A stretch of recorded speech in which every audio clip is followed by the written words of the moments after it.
Some fights don't begin with fists, they begin in silence. Arnold Schwarzenegger had left the spotlight, traded speeches for solitude. But one quiet night in Texas, his phone lit up with just three words: I need you. No explanation, no drama, just a voice he hadn't heard in months, his daughter's. And that was enough. Enough to bring him back, not as a hero, but as a father. Before we begin, tell us where you're watching from and if this story moves you. Don't forget to subscribe. The sun hadn't fully risen over Bellwood, Texas, but the town already felt like it had made up its mind about her. The narrow streets were still, lined with picket fences and weather-worn porches.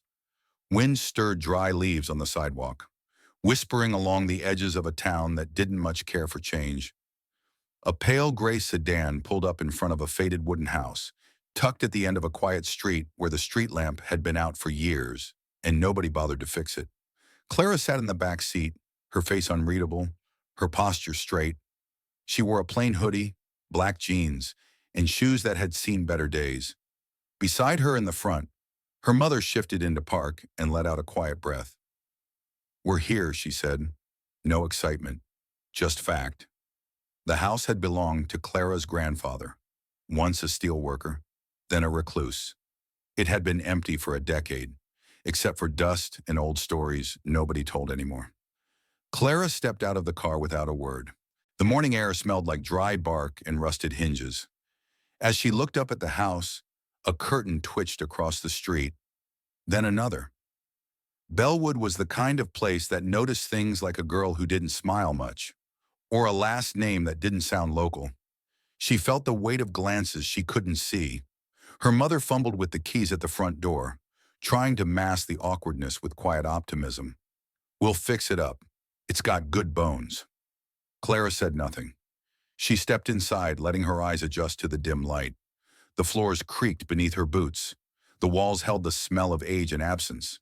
On the hallway wall hung a single photo, slightly tilted, a black and white shot of a younger woman standing next to a massive man in a tank top, his arm around her shoulder, sunglasses in his hand. She didn't need to ask. She knew that arm, that posture, that presence. Her father, before the speeches, before the headlines, before he disappeared from public life without a sound. Upstairs, the room that would be hers was sparse. A twin bed, a desk, dust on the windowsill.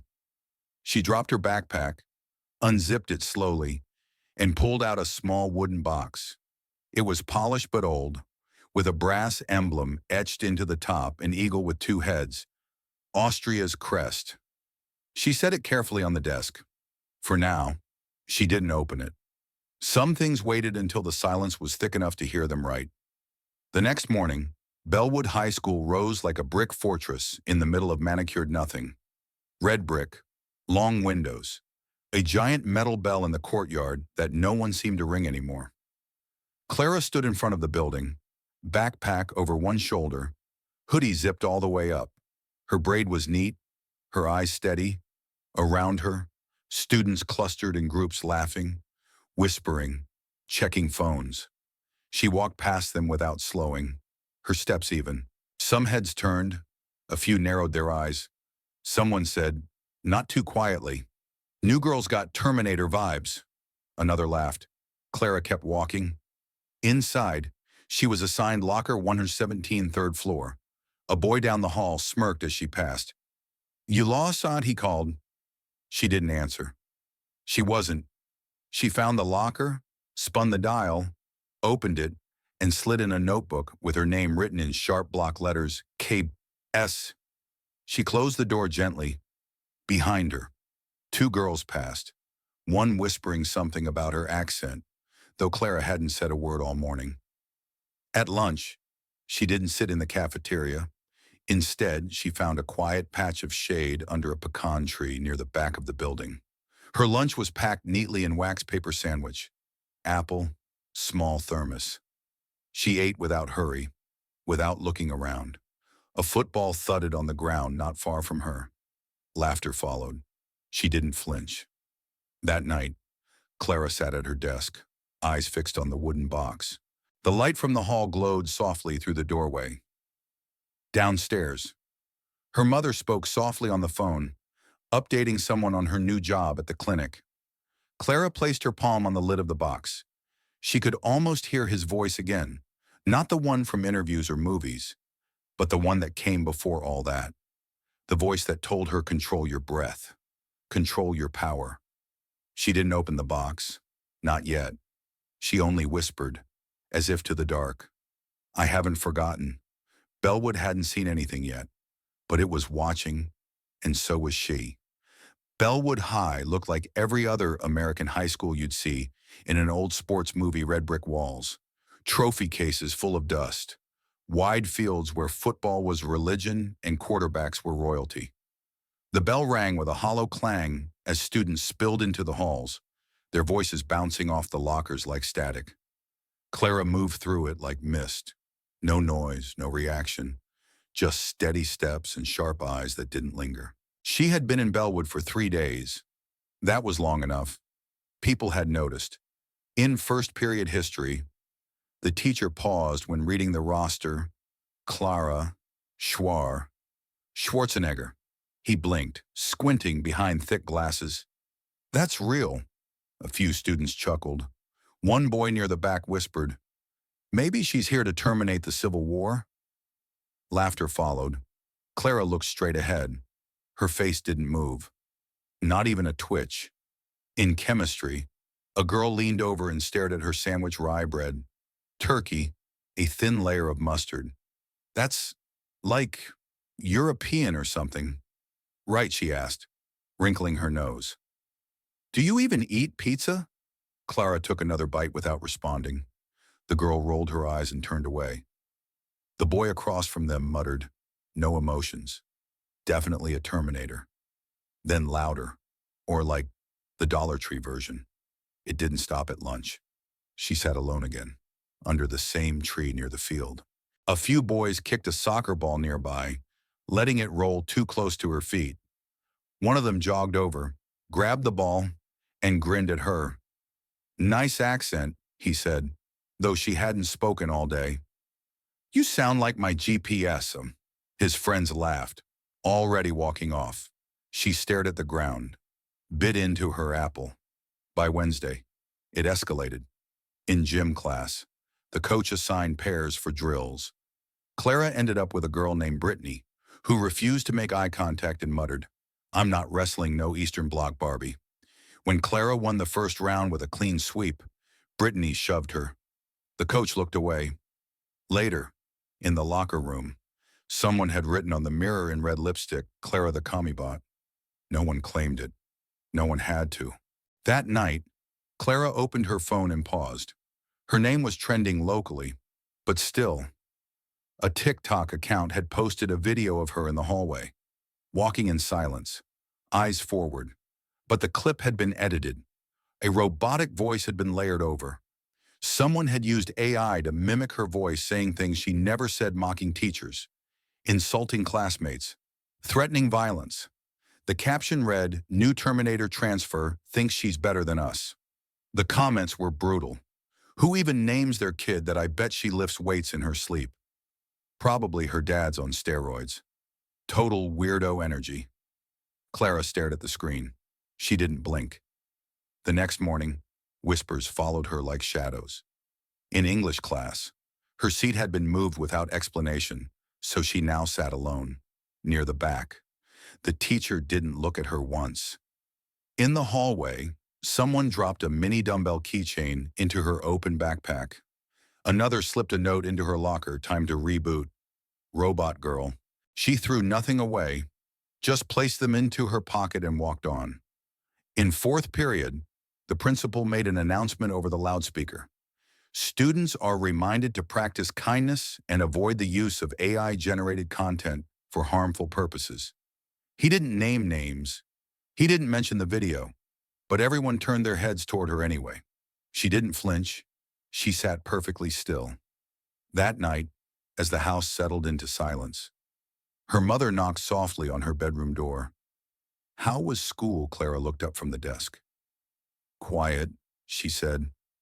Her mother watched her for a long moment, then nodded. "We're stronger than people think," she said. Klara didn't answer. When the door closed, she reached into the drawer and pulled out a folded slip of paper, the note from her locker. She smoothed it out and stared at it like it was a test.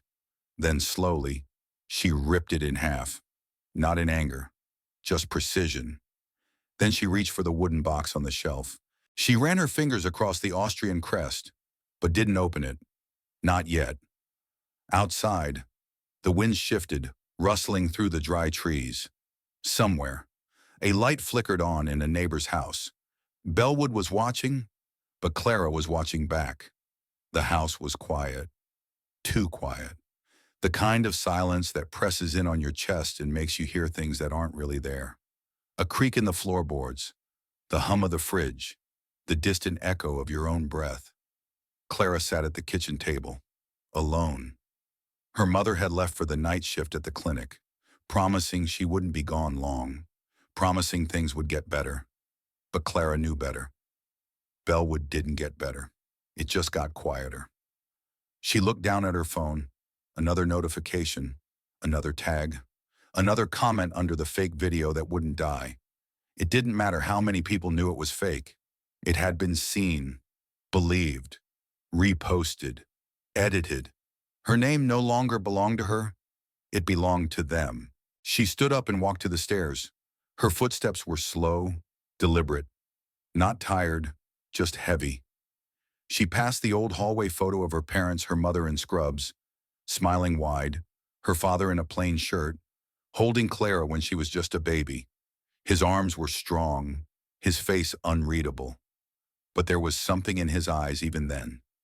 Stillness, upstairs. Her room was dark except for the soft orange glow of a desk lamp. She sat down and pulled the wooden box closer. She had kept it sealed since they arrived. Since before that.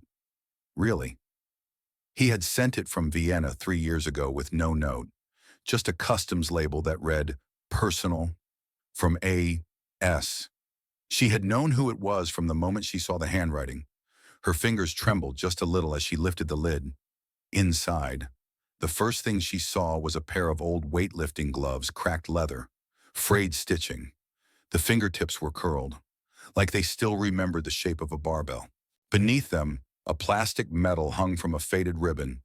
Little Champion 2009. She held it up, the gold paint chipped, the lettering almost gone. But she remembered the day, a small gym in Graz, her feet barely touching the floor, her hands wrapped in oversized gloves, lifting a child-sized dumbbell while her father watched. Arms crossed, saying nothing until she was done. Then he smiled, just a little. Under the medal was a photo, yellowed at the edges. Her and her father at that same gym. He was kneeling beside her, his hand resting gently on her back as she attempted a squat. She remembered that day too. The smell of chalk and metal, the clang of weights, the way he didn't speak much, but when he did, you listened. Your body, he had said, is a tool, not a weapon, not decoration. A tool. If you control it, no one else controls you. She stared at the photo for a long time, then placed it down, face up on the desk. Her breath was slow, but it shook on the edges. Not from fear, from the effort of holding everything in, everything they'd said, everything they'd done. The silence she carried like armor was starting to crack. She picked up her phone again, opened her messages, found the contact that hadn't been touched in months. Just a first name, no emojis, no heart, just one name. She typed 3 words, "I need you." Then she put the phone down. The weight of those 3 words echoed louder than any shout she could have screamed in the hallways of Bellwood. She didn't wait for a reply. She just sat. The window was open a crack and the night air crept in. Somewhere outside, a dog barked, distant and uncertain. The wind shifted through the trees. She closed the lid of the box, gently, like sealing a chapter that had never really ended. Then she turned off the lamp, lay back on the bed, and stared at the ceiling, eyes open. 2 hours later, the phone buzzed. One buzz, Then another. She sat up, heart calm but alert.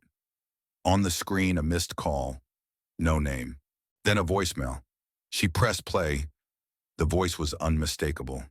Deep, deliberate. Steel wrapped in velvet. Klara, it said. I'm at Dallas. Be there before morning. She didn't smile, but something in her chest did. Bellwood had no idea what was coming, and this time, she wouldn't be standing alone. The morning fog clung low to the backyard like a thick breath that refused to rise. The grass was damp, the sky barely beginning to shift from black to blue. Klara stepped onto the back porch in silence. Hoodie zipped, sneakers tied, hair pulled tight. She didn't say anything. She didn't have to. He was already there. Arnold stood near the edge of the yard, facing away, hands behind his back. The silhouette was unmistakable: broad shoulders, thick neck, spine straight like a statue that refused to weather. His sweater was black, his hair silver, and his presence filled the space without a single word. He turned when she approached. His eyes were kind, but they didn't carry softness. They carried memory. You still wake early, he said. I never stopped, she replied. He nodded once, then gestured toward the patch of flattened grass. No mat, no weights, just the earth and the air. Let's see how you breathe, he said. That's how it began. Not with a lesson, with a question, not about fists or force, about stillness. She stood, feet shoulder-width apart, eyes closed. Inhale, hold, exhale, again. He circled her slowly, not judging, measuring. You hold your breath too long, he said. That's fear pretending to be control. She adjusted, breathed again. By the second hour, they moved to footwork, small steps, grounded posture, not fighting stances, just balance. Don't lock your knees, he murmured. Tension is loud. You want to be silent. Klara nodded. Sweat formed on her brow, though the air was cool. She didn't complain. They trained through the morning. When her mother came home from the clinic, she paused at the kitchen window, watched them move across the yard in silence. The rhythm of something ancient, something rooted deeper than anger. By the third day, Arnold brought out 2 metal rods, thin, not heavy. He handed one to her and simply said, flow. It wasn't sparring. It wasn't combat. It was movement. The body reacting, adjusting, returning to center. He didn't yell. He didn't correct with force. He would stop her only with a touch, a tap on the shoulder, a shift of her heel. Then again, in the stillness between drills, they sat on the steps with a thermos of black coffee between them. No cream, no sugar, just bitter warmth. I used to hate my voice, he said one morning. Klara looked at him.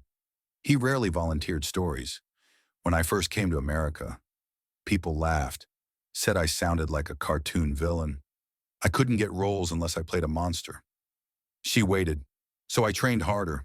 Not just body, mind, accent, diction, politics, discipline. He looked at her. They can mock the sound of your voice, but they can't mock your silence. She looked away for a second, just long enough to breathe that in. They think I became an actor because of muscles. He said, they think I became governor because of fame. They're wrong. I did those things because I never let them define me. They saw stereotype. I saw opportunity. Klara's hands rested on her knees. Her eyes were steady now. Her balance was better. Her breath smoother. You think I should fight them, she asked. No, he said. I think you should show them what control looks like. That evening, under the same fog. Klara stood alone on the grass. Her father watched from the porch. She repeated every motion he had shown her, every breath, every shift, every reset. Her body was still, but it was alive, focused, ready. The training didn't give her new strength. It reminded her of the strength she had forgotten. The kind that didn't need to shout, the kind that didn't ask permission. Bellwood hadn't changed, but she had, and it would feel that soon. The sun was low when it happened, that in-between hour where shadows stretch long and everything turns gold before the dark. Bellwood's parking lot behind the stadium was never meant to be an arena, but that evening it became one. Word had spread by lunch. Track Brower, quarterback, homegrown royalty, had made his move. In front of the entire lunch courtyard, he picked up Klara's tray, inspected it like it was foreign garbage, then dumped it over her lap with a smirk. Rice, sauce, bits of chicken. Laughter erupted like a wave. Phones came out. Someone shouted. She short-circuited, but Klara didn't react. She wiped her hands with a napkin, rose slowly, looked him in the eyes and said just loud enough to be heard, "After school, back lot. If you win, I leave. If I win, you leave me alone. And apologize. Publicly." For a second, Track blinked, then scoffed. "You serious?" She didn't answer, just turned and walked away, sauce still dripping from her sleeve. The crowd roared. Now, they circled her. Dozens of students, some leaning against cars, others perched on hoods, all watching. Most of them didn't care about justice. They came for blood, entertainment, viral content. Track stood at the center, sleeves rolled up, sneakers pristine, flexing his fingers. His friends behind him. Klara stepped forward alone. Hoodie zipped, braid tight, no glove, no stance. Just breath. Steady. "You ready?" Robo-Girl Track called out. A few laughs answered him. Klara didn't. She walked to the center and stopped 3 feet away. "You want a crowd," she said. "You've got one? Let's give them something worth remembering." He circled first, shoulders loose, smiling too wide. "This ain't the Olympics. Terminator. You sure you're built for this?" She didn't answer, just shifted her weight slightly, centered. Then he lunged, fast, sloppy, confident in all the wrong ways. She moved before his hand reached her, pivoted, stepped behind him, and let his momentum carry him forward. He stumbled, caught himself, spun. Cheers went up, not because he'd landed a hit, but because she hadn't even tried. "You running?" he asked. "Come on. Fight." She waited. He charged again, this time with both hands out, going for a shove, a grab, a message. But she dipped low, twisted, and swept her leg around behind his knee. He buckled, fell, caught himself again. Less confident now. "Try that again," he muttered. She didn't need to. The third time he came in, he led with a punch. He wasn't a fighter. He was an athlete, built to push, not to strike. His fist cut through the air and missed. Klara didn't dodge. She let the strike pass, stepped into his blind spot, and guided his arm just far enough to throw him off balance. His foot caught uneven ground. He dropped. Hard. Now the crowd shifted. Phones lowered. Whispers replaced laughter. Track stood slower this time, his face red, not from pain, from something worse. Embarrassment? "You think you're better than me," he spat. "You think you can just walk into my town, my school, and humiliate me." She met his eyes for the first time. Calm, clear. "I'm not here for you," she said. "But I'm not leaving because of you, either." He shouted then. "No more clever lines. No more jokes. Just noise." He charged like a bull, both arms swinging, and that's when she moved. Fast. Precise. No wasted motion. One hand caught his wrist. The other slid to his elbow. A twist. A pull. His weight betrayed him. She redirected, and Track Brower, the sheriff's son, the pride of Bellwood, hit the pavement with a thud that silenced the entire lot. She didn't step back. She didn't raise her voice. She crouched beside him, her hand hovering near his shoulder. Not a threat. A reminder. This ends here. she said. Next time, I won't need to hold back. She stood. Track stayed down. The silence was thicker than the crowd. Even the wind seemed to hesitate. Someone whispered, "Did she just win?" But Klara wasn't listening. She turned to the crowd, faces now uncertain, curious, uneasy. "I didn't win with a punch," she said. "I won by not needing one." Then she walked away. No cheers, no chants, just stillness. And behind her, Arnold stood in the shadows near the fence, arms crossed, eyes steady. He didn't smile. He didn't nod. He just watched her go, because the point wasn't to fight. The point was to choose not to, and still stand. The boardroom at Bellwood Unified smelled like dust and old coffee. Rows of folding chairs filled with parents, staff, a few students in oversized hoodies. On one side sat Track Brower, with his right arm in a sling, a purple bruise under his eye carefully dabbed with makeup. Beside him, his father, Sheriff Ray Brower, stood tall in full uniform. Metals polished, voice sharp and ready. Cameras rolled from the back. Local news, small-town scandal with big-town stakes. At the center of the room, a panel of school board members shuffled papers and adjusted microphones. The mood was thick, the kind that made people clear their throats more than they needed to. Klara sat in silence at the far end of the table, hands folded, face still, her hoodie zipped, hair tight, eyes fixed forward. Arnold sat beside her. He didn't lean in, didn't whisper, just waited. Sheriff Brower was already mid-sentence. This wasn't a playground scuffle. This was an organized physical assault, premeditated, filmed, spread. He tapped a printed screenshot on the desk. My son was humiliated, injured, all by a student with clear combat training. That makes her a threat, not just to him, to this school. He stepped back. His lawyer leaned in, handing over a flash drive. One of the board members plugged it in. A screen flickered to life. The video played. It was from a phone, shaky, zoomed. The final moments of the parking lot fight, Track charging, Klara twisting, flipping him, letting him drop. Then her voice. Next time, I won't need to hold back. The audio paused there, just enough to make it sound like a threat. No one mentioned that the video had been edited, that it cut out the beginning, that it didn't show her walking away. One board member cleared his throat. "Miss Schwarzenegger, do you have anything to say?" Klara didn't speak. She looked to her father.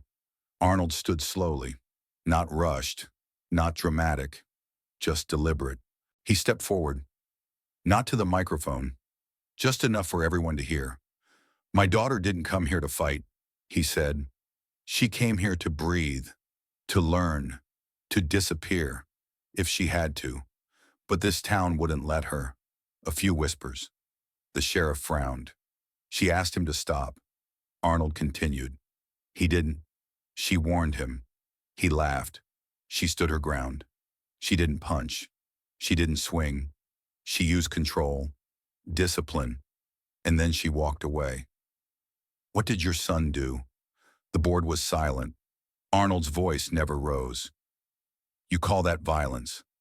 I call it restraint." Sheriff Brower stepped forward again, his face tense. "She's trained. That makes her dangerous." Arnold looked at him. Calm. So was I. The room stilled. One of the reporters near the back stood up. Young, sharp, eyes quick. She spoke up. "Mr. Schwarzenegger," she said, "people once said the same thing about you when you ran for office. That you were all muscle, no mind. That you were just another Hollywood body with no place in leadership." Arnold turned, looked at her, said nothing. The reporter continued. "And yet you were the only one in your state to sign the Immigrant Assistance Act in 2005. You protected the very people some said you'd never understand. That shifted the air." Arnold nodded once, "Because I knew what it was like to be told I didn't belong." He sat down. Nothing more. The board recessed for 30 minutes. During that time, Klara sat outside the meeting room, alone. Her phone buzzed. Unknown number. She didn't answer. Down the hall, students whispered. Teachers avoided eye contact. When the board returned, they didn't look up. A decision was read: 3-day suspension. Further review pending. Klara didn't react. Neither did Arnold. They stood, collected their things. Outside, the cameras waited. No one asked for her side. But that was okay, because she wasn't done speaking, not with words, but with how she'd carry herself next. The room smelled like old linoleum and lemon-scented cleaner. Fluorescent lights flickered overhead, humming in that dull way community centers always seem to hum. A row of folding mats stretched across the floor, uneven at the edges, borrowed from the local rec department. Klara stood at the front, hands behind her back, eyes steady. 3 girls sat cross-legged in front of her, no older than 12. One of them had her hoodie up. Another picked at a loose thread on her sock. None of them spoke. None of them smiled. Klara took a breath. "This isn't a fighting class," she said. "You're not here to learn how to win. You're here to learn how not to lose yourself." She dropped to one knee and placed her palm flat on the mat. "Balance isn't something you find. It's something you build, step by step." She stood again, demonstrated how to shift weight from foot to foot, how to move without making a sound, how to breathe through your nose and stay centered even when the world tried to tilt you. By the end of that first hour, one girl spoke up. "What if someone grabs me?" Klara didn't hesitate. She showed how to rotate your wrist, not to strike, to slip free, to protect space, to move without fear. The next day, there were 5 students, then 8, then 14. By the end of the week, over 20 girls stood in a quiet line, feet bare, eyes alert. Not one of them asked how to hit harder. They asked how to stand taller, how to walk home without shrinking, how to breathe without shaking. The room changed. So did she. Word spread quickly. Some came from nearby towns. A few older women joined. One mother stayed to watch, then joined herself. Klara said little, just moved, demonstrated, corrected with a nod. The kind of teacher who didn't raise her voice because she didn't need to. Then, on a Tuesday, as the session began, a new girl entered. Klara recognized her immediately. Brittany, the same Brittany who had refused to partner with her in gym class, the same girl who muttered words like "commie-bot" behind her back. She walked in slowly, holding a gym bag tight to her chest, eyes low, no apology, no excuse, just presence. She took her place at the end of the line. Didn't look at Klara. Didn't need to. Klara didn't say a word either. She started class like always. Grounded, measured, breath first. Halfway through the session, Brittany's shoulders dropped just a little. Her breathing synced with the group. She moved slower, calmer. At the end of class, Klara gave the same reminder she gave every day. Strength isn't about what you can do to someone else. It's about what you can choose not to do. As the students rolled up their mats, Brittany lingered. She didn't speak, just met Klara's eyes for a second. There was no fear there, just something quieter. Respect.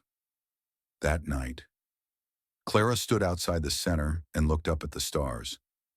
They didn't shine any brighter than they had a week ago, but somehow, the sky felt wider. She had come to Bellwood expecting silence. Now she was teaching others how to fill it with stillness, and that was enough. The gymnasium at Bellwood High had never been this quiet. Folding chairs filled the space wall to wall.